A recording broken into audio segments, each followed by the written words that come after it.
Good morning to all of you. तो कल अपन accounting के कॉन्सेप्ट पढ़ रहे थे, दो कॉन्सेप्ट पढ़ाया था, आज थर्ड पे आऊंगा। थर्ड कॉन्सेप्ट जो आपके बुक में लिखा है उसका नाम है going concern concept. Going concern concept क्या कह रहा है ये कॉन्सेप्ट? ये कॉन्सेप्ट क्या कह रहा है? एक अकाउंटेंट को अकाउंटिंग करते वक्त ध्यान रखना है, वो जिस भी बिजनेस की अकाउंटिंग कर रहा है, मान लीजिए आप इस बिजनेस की अकाउंटिंग कर रहे हैं, तो ये मानते हुए अकाउंटिंग करनी है कि ये जो बिजनेस आप जिसकी अकाउंटिंग कर रहे हैं ये लगातार निरंतर चलता रहेगा इन फ्यूचर। मतलब इसके फ्यूचर में बंद होने के कोई आसान नहीं है, ये चलता रहेगा लंबे समय तक। गोइंग कंसर्न आपको यही मानना है, आपको अकाउंटिंग करते हुए क्या मानना है कि ये जो बिजनेस जिसकी आप अकाउंटिंग कर रहे हैं ये नियर फ्यूचर में चलता रहेगा, जब तक कि आपको कोई अदर कंडीशंस ऐसे नहीं दिखेगी यार फॉर्म बंद होने वाली है। अगर आपको विपरीत परिस्थितियां नहीं लगे, अदरवाइज कुछ भी नहीं लगे, तो आपको हमेशा अकाउंटिंग यही मानते हुए करनी है कि फॉर्म हमेशा निरंतर चलती रहेगी। अब बच्चे कह रहे ऐसा क्यों माना जाता है कि ये फॉर्म लगातार चलती रहेगी? अगर मैं ऐसा मान लूं कि ये फॉर्म अगले साल ही बंद होने वाली है तो क्या फर्क पड़ेगा? देखो अकाउंटिंग में बहुत सा चेंजेस आएगा। एग्जाम्पल देता हूं, मान लीजिए आज आप अकाउंटिंग कर रहे हैं साल के, आपके पास दो ऑप्शन है, या तो आप क्या माने कि ये फॉर्म जिसकी अकाउंटिंग कर रही है लंबे समय तक चलती रहे फ्यूचर, और या आप ये मान लें कि अगले साल बंद हो जाए। मैं अगर ये मान लूं ये जो फॉर्म जिसकी अकाउंटिंग कर रहा है ये अगले एक साल के अंदर अंदर बंद होने, अगले एक साल के अंदर अंदर ही बंद होने। आपको किसी दिन मैंने ये पढ़ाया था कि एक बिजनेस में असेट्स दो तरह की होती है, एक वो एसेट जो हमें बेनिफिट देगी जिसको बेच के पैसा आएगा, ये जो हमें लंबे समय तक बेनिफिट, लंबे समय तक एक साल का, जिसे हम लोग बोलते थे बड़े याद आ रहा है फिक्स्ड एसेट, और एक वो एसेट जो हमें बेनिफिट देगी अगले एक साल के अंदर, बोले तो करंट एसेट।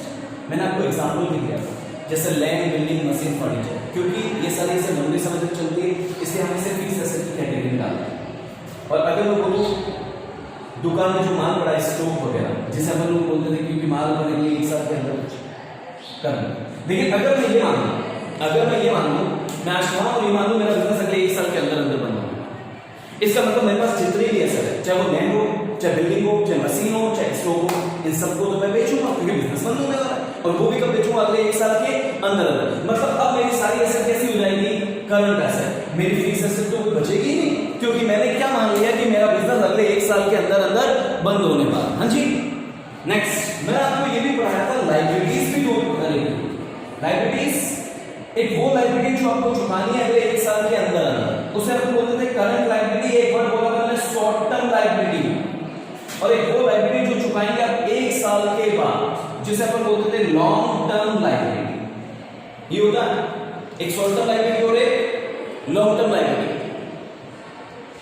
अगर मैं बोलूं मेरी दुकान अगले एक साल के अंदर अंदर बंद हो गई, इसका मतलब मुझे सारी लायबिलिटी एक साल के अंदर अंदर ही चुकानी पड़ेगी। मतलब मेरी सारी लायबिलिटी कैसी हो जाएगी? Short term. कोई लॉन्ग टर्म तो बचेगी नहीं ना, क्योंकि मेरा बिजनेस तो लंबे समय चलना ही है। मैंने आपको एक और पढ़ाया था एक्सपेंडिचर दो तरह के होते हैं, एक कैपिटल एक्सपेंडिचर और एक रेवेन्यू एक्सपेंडिचर। हाँ जी, ये वो एक्सपेंडिचर होते थे जिनका बेनिफिट लंबे समय तक मिलता है, जिससे बिजनेस की कैपेसिटी बढ़ती है, और ये वो एक्सपेंडिचर होते हैं जिनका बेनिफिट विद इन 1 ईयर खत्म हो जाता है, जिससे कैपेसिटी इंक्रीज नहीं।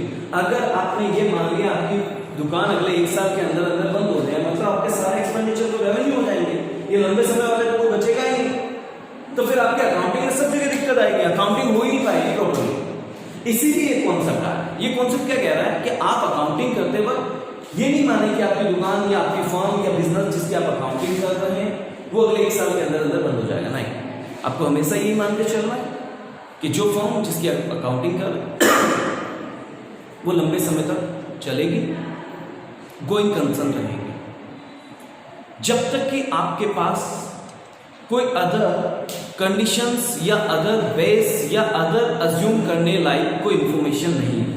तो आपको यही मानना है कि वो बिजनेस लंबे समय तक चलता रहेगा। समझ आया बेटा? इसलिए क्योंकि अगर हमने ये मान लिया कि यार हमारा बिजनेस अगले एक साल के अंदर अंदर बंद हो जाएगा, तो फिर हमारी अकाउंटिंग इस कॉन्सेप्ट की बजाय रियलाइजेशन कॉन्सेप्ट, रियलाइज का मतलब रिलीज करो सारे एसेट्स को, उस कॉन्सेप्ट पे बनाया जाता है, फिर अकाउंटिंग नहीं हो पाएगी प्रॉपर। तो आपको हमेशा ये कॉन्सेप्ट फॉलो करके चलो। चलिए नेक्स्ट अपने सब्जेक्ट में लिखा हुआ है accounting period concept. Accounting period concept का मतलब क्या होता है? ये कॉन्सेप्ट कह रहा है अकाउंटिंग पीरियड कॉन्सेप्ट। ये कॉन्सेप्ट क्या कह रहा है कि एक अकाउंटिंग को अकाउंटिंग करते वक्त अकाउंटिंग का एक पीरियड है, अकाउंटिंग का एक पीरियड होना चाहिए। यूं नहीं कि आज एक बिजनेस स्टार्ट हुआ और आपने 10 साल काम किया और 10 साल के अकाउंट सबसे एंड में 10 साल के एंड में एक साथ बना दिए। नहीं, आपको क्या करना है, जो बिजनेस की टोटल लाइफ है, बिजनेस की जो टोटल लाइफ है उसको छोटे छोटे टुकड़ों में बांटना, जैसे मैंने छोटे छोटे टुकड़े, और हर एक टुकड़ा कितने साल का होना चाहिए? 1 साल, 1 ईयर। आप इससे कम नहीं रख सकते, लेकिन जनरली इंडिया में 1 ईयर तक रखा जाए। तो आपको बिजनेस की जो टोटल लाइफ है, the total life of the business is to be divided into the smaller parts, generally of 1। एक साल के स्मॉल पार्ट में छोटे छोटे टुकड़ों में बांटो। ये एक साल हमको क्या करना है, कहां से कहां लेना है? देखो अकाउंटिंग इंडिया में अगर बात करें तो अकाउंटिंग स्टार्ट होती है 1 अप्रैल से और खत्म होती है अगले साल की 31 मार्च। मान लीजिए आपका साल स्टार्ट हुआ 1 अप्रैल 2020 को, तो खत्म होगा अगला साल मतलब 2021 की 31 मार्च को, 31 मार्च 2021। फिर नया साल स्टार्ट कब होगा? 1 अप्रैल 2021 और खत्म हो जाएगा 31 मार्च 2022। ऐसे चलता है। तो इंडिया के अंदर आपकी बुक्स और हमारा अकाउंटेंसी सब्जेक्ट ये कह रहा है कि अकाउंटिंग करने का एक पीरियड होना चाहिए। जनरली ये पीरियड हमेशा 1 ईयर, 1 साल का होता है, जो कि इंडिया में स्टार्ट होता है 1 अप्रैल को, 1 अप्रैल को, और ये खत्म होता है अगले साल की 31 मार्च, 31 मार्च। ये अकाउंटिंग का पीरियड है। मतलब आपको अकाउंटिंग हमेशा एक पीरियड से होनी चाहिए। बच्चे कहते सर ऐसा क्यों नहीं कर रहे कि 1 साल लेने की बजाय 10 साल के 1 साल अकाउंट बना? बेटा देखो यूं है, अकाउंटिंग करने के बहुत से ऑब्जेक्टिव होते हैं, उसमें से एक ऑब्जेक्टिव होता है कि हम क्या चाहते हैं, बिजनेस का एक टाइम टू टाइम रिजल्ट पता लगे कि यार बिजनेस को प्रॉफिट हुआ, लॉस हुआ, बिजनेस की पोजीशन क्या है, एक टाइमली इंफॉर्मेशन आनी चाहिए। क्योंकि अपने बिजनेस पे बहुत से पर्सन डिपेंडेंट रहता है, जिसे हम यूजर बोलते हैं, जो हमारे बिजनेस के अकाउंट्स यूज करते हैं, वो डिसीजन लेते हैं हमारे बिजनेस पे, वो हमारे अकाउंट्स देख नहीं पाते। तो अगर मैं अकाउंट्स टाइमली बनाऊंगा, एक टाइम से फिक्स टाइम से दूंगा, जैसे इन्वेस्टर कौन होता है? जो हमारे बिजनेस में इन्वेस्ट करता है, वो यूं ही थोड़ी इन्वेस्ट करेगा, वो हमारे पहले बिजनेस की पोजीशन देखेगा, प्रॉफिटेबिलिटी देखेगा, प्रॉफिट है लॉस है क्या। तो अब उसको ये सब देखने के लिए हमें इन्फॉर्मेशन देनी पड़ेगी, हम उसको इन्फॉर्मेशन देंगे अकाउंट बना के, और वो 1-1 साल के अकाउंट बना के देने आपको, ताकि वो क्या करे कि पिछले साल के अकाउंट देखे, इस साल के अकाउंट देखे, फिर उन दोनों में कंपेयर करें।